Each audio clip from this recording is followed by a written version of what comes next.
নমস্কার, আমি নবনীতা। আমার নতুন একটি ব্লগে আপনাদের অনেক স্বাগত। আজকে শনিবার, গণেশ চতুর্থী। আজকে আমার ছেলের স্কুল রয়েছে, কারণ এখন প্রত্যেকটা স্কুলেই হাফ ইয়ারলি এক্সাম চলছে। আর আমার ছেলের আজকে হিন্দি এক্সাম ছিল। এক্সামের দিনগুলো ওদের 10:30টায় ছুটি হচ্ছে, আর এখন বেলা 10:30 মতো বাজে। তাই ছেলেকে স্কুল থেকে আনতে গেছিলাম। আর যেহেতু শনিবার, টোটোর পাপার ছুটি রয়েছে, তাই আজকে আর অটোতে আসার ঝামেলা থাকে না। ওর পাপা আমাদেরকে আনতে যায়। আমি আর ওর পাপা দুজনে মিলেই আর কি আনতে গেছিলাম ছেলেকে আজকে স্কুলে দিয়ে আসার পর বাড়িতে এসে আগে ঘর ঝাড়ু দিলাম, ঘর মুছলাম। তারপর ডোডোর পাপার জন্য জলখাবারের ব্যবস্থা করলাম। আমার ছেলেও এসে খাবে, ওর জন্যেও খাবার রাখলাম। আজকে একটু উত্তাপাম বানিয়েছিলাম নিরামিষ, সেটাই খেলাম।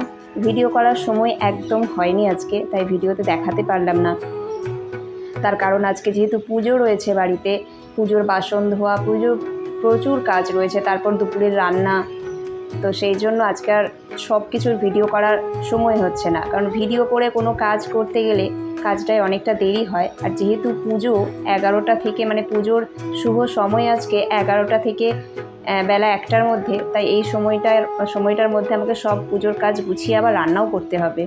তাই জন্য খুব তাড়াহুড়োই রয়েছে আজকে। ছেলেকে এই বাড়িতে নিয়ে আসলাম, নিয়ে এসে ওকে একটু খেতে দেবো, ফ্রেশ করিয়ে একটু খেতে দেবো। খেতে দিলে ও একটু শান্ত হবে। তারপর ওকে বসিয়ে আমি যেই কাজগুলো ফেলে রেখে গেছিলাম সেই কাজগুলো এবার করব। আর কারো বাড়িতে পুজো থাকলেই পুজোর দিনগুলোতে আমরা সবাই খুব ব্যস্ত থাকি, সে তো আপনারা সকলেই জানেন। যাই হোক, ছেলেকে স্কুল থেকে নিয়ে আসলাম, এবার ওকে একটু ফ্রেশ করিয়ে খেতে দেব। তারপর ওর পাপা যেহেতু আজকে বাড়িতে আছে, আমার ছেলেকে দেখার দায়িত্ব অনেকটাই কম। ওর পাপা ওকে দেখবে, আমি বাকি কাজগুলো করব। তো আমার পুজো হয়ে গেছে, আমি পুজোর সময় ভিডিও করতে পারিনি। যাই হোক, পুজোটা হয়ে গেছে আমার। পুজোর প্রসাদ দিয়ে দিয়েছি। যেহেতু 1টা বেজে গেছে, আমার ছেলের খিদেও পেয়ে গেছে, তাই পুজোর প্রসাদ দিয়ে দিলাম আমার ছেলেকে। ও একটু মিষ্টি সন্দেশ এগুলো খাচ্ছে, বাতাসা এগুলো খাচ্ছে। ফল এখন খাবে না বললো, যদি খাই দেবো, তবে দুপুরে খাবারের পর দেবো, কারণ এখন তো দুপুরের খাবারের সময়ও হয়ে গেছে, কিন্তু আমি রান্না সবে শুরু করেছি। আর আজকে যেহেতু গণেশ পুজো, তাই একদম নিরামিষ খিচুড়ি আর চাটনি, পাঁপড় ভাজা আর বেগুনি করার কথা ছিল, কিন্তু বেগুনগুলো ডোডোর পাপা আমাকে কেটেও দিয়েছে। কিন্তু যেহেতু আমি 1:30টায় রান্না চাপিয়েছি, আর এখন প্রায় 2:30টা বাজে, ডোডোর পাপা যেহেতু সবজিগুলো কেটে দিয়েছে, সব রেডি করে দিয়েছে, তাই আমার 1 ঘন্টায় সব রান্না হয়ে গেছে। কিন্তু বেগুনি করার সময় আর হলো না। ডোডোর পাপা বললো 2:30টা বেজে গেছে, ছেলের খেতে দেরি হয়ে যাবে, তাই আর বেগুনি করতে হবে না, বেগুনগুলো তুলে রেখে দাও, যদি পারো সন্ধেবেলা বেগুনি ভেজে দেবে, চায়ের সাথে একটু খেয়ে নেবে। আর সন্ধেবেলা যদি হালকা টিফিন করতে চাই, তাহলে বেগুনি দিয়ে একটু অল্প মুড়ি দেবো। আর পুজোর জন্য যেই কলা পাতা কেটে এনেছিল, সেই কলা পাতাই বেশি ছিল। বাবা ছেলের শখ হয়েছে আজকে কলা পাতায় খিচুড়ি খাবে, তাই ওরা বললো যেরকম ভোগের খিচুড়ি কলা পাতায় খাওয়া হয়। তো আমরা ছোটোবেলায় দেখতাম, আমাদের দাদু যখন আমাদের বাড়িতে প্রচুর লোক আসতো, পিসিমণিরা সবাই আসতো, অনেক লোকজন হয়ে যেত। আমার দাদুদের তো অনেক বড় ফ্যামিলি। তখন কি হতো, দাদু আমাদের জন্য কলা পাতা কেটে নিয়ে আসতো। আমরা ছোটোবেলায় খেয়েছি কলা পাতায়, খুব ভালো লাগতো। আমার ছেলেকেও সেই গল্পটা বলছিলাম, আর ও কলা পাতায় খাবে বলে খুব এক্সাইটেড ছিল। ও ভাবছে একটা পিকনিক হচ্ছে, এরকম একটা ব্যাপার।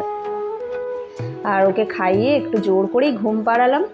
আর এদিকে বিকেলের পাহাড়টা দেখায়, প্রায় সন্ধ্যের মুহূর্ত এটা। পাহাড়টা খুব সুন্দর লাগছে আজকে। আমার ছেলেকে এবার একটু ঘুম থেকে তুলে ওকে নিয়ে ঠাকুর দেখতে যাব। আমাদের ওখানে যেরকম কালী পুজোর দিন প্যান্ডেলে প্রতিমা এবং লাইটিং এইসব দেখতে সবাই বেরোয়, এখানেও গণেশ পুজোর দিন প্যান্ডেলে প্রতিমা দেখতে এবং লাইটিং দেখতে সবাই বেরোয়। তাই জন্য আমার ছেলে দুপুরে ঘুমোতে চাইছিল না, ওকে জোর করে ঘুম পাড়ালাম, কারণ ও দুপুরে খাওয়ার পরেই বলছে আমাকে এখনই ঠাকুর দেখতে নিয়ে চলো। আমরা বললাম দুপুরে গেলে তো তুই লাইটিং দেখতে পাবি না, তো তোকে সন্ধ্যাবেলা নিয়ে যাব বলে জোর করে ঘুম পাড়িয়েছিলাম। এখন ঘুম থেকে উঠিয়ে একটু ওকে খাইয়ে নিয়ে এই ঠাকুর দেখতে বেরিয়েছি।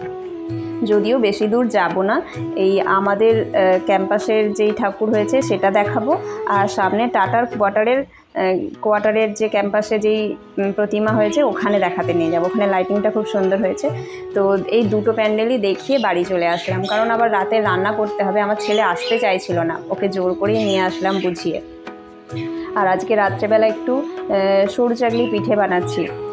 পুজোর দিন ছোটোবেলায় আমরা যখন ছোট ছিলাম, পুজোর দিন আমার মাকে দেখতাম আমাদের জন্য এরকম পিঠে কত কিছু খাবার বানাতে দেখতাম মাকে। তো আমার দিদি তো তার ছেলে মেয়েদের জন্য এই মানে অনেক, আমার দিদি সংসারের অনেক কাজ জানে, অনেক পারদর্শী সংসারের কাজে। আমি অতটা নয়, কিন্তু চেষ্টা করি মায়ের সেই ছোট ছোট জিনিসগুলো করার, মা যেগুলো আমাদের জন্য করতেন তো সেগুলো করার চেষ্টা করি, যাতে আমার ছেলেও ছোটোবেলার এই আনন্দগুলো পায়। আর এই সরু চাকলি পিঠে খেতে ডোডোর পাপা ডোডো দুজনেই ভীষণ ভালোবাসে। একটা একটা করে করছি, কলা পাতার উপর রাখছি, আর ওরা গরম গরম নিয়ে নিয়ে খাচ্ছে। আজকে অবশ্য অল্প বানাবো, যেহেতু অনেক ভোরে উঠতে হয়েছে আজকে পুজোর জন্য, ছেলের স্কুলের জন্য, তাই জন্য একদম বেশি বানাবো না।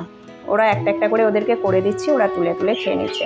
প্রথম দু একটা এরকম একটু খারাপ ওঠে, তারপরেরগুলো ভালো ওঠে। আর একটু সাম্বার আছে, যদি ডোডোর পাপা বললো আগে গরম গরম পিঠেটা খেয়ে নিই। ডোডোর পাপা আবার পিঠে দিয়ে কিছু খাবে না। আমার ছেলেকে পিঠেটা খাওয়ার পর একটু দুধ দেবো রাতে, আর ডোডোর পাপা আর আমি একটু সাম্বার খাবো। সাম্বারটা আছে ফ্রিজে রাখা, ওটা গরম করতে হবে। ওদের জন্য একটা একটা করে গরম গরম পিঠে তুলছি, আর ওরা খেতে থাক, আর আমি ধীরে ধীরে পিঠেগুলো বানাই। আজকের ভিডিওটা তাহলে এখানেই শেষ করছি। সবাই ভালো থাকবেন, সুস্থ থাকবেন। খুব তাড়াতাড়ি দেখা হচ্ছে আমার পরের একটি ব্লগে। আর আপনি যদি আমার চ্যানেলে নতুন হয়ে থাকেন তাহলে চ্যানেলটি সাবস্ক্রাইব করে পাশে থাকার অনুরোধ রইল। আর ভিডিওটি ভালো লাগলে অবশ্যই একটা লাইক করে দেবেন। সবাই ভালো থাকবেন। Bye bye.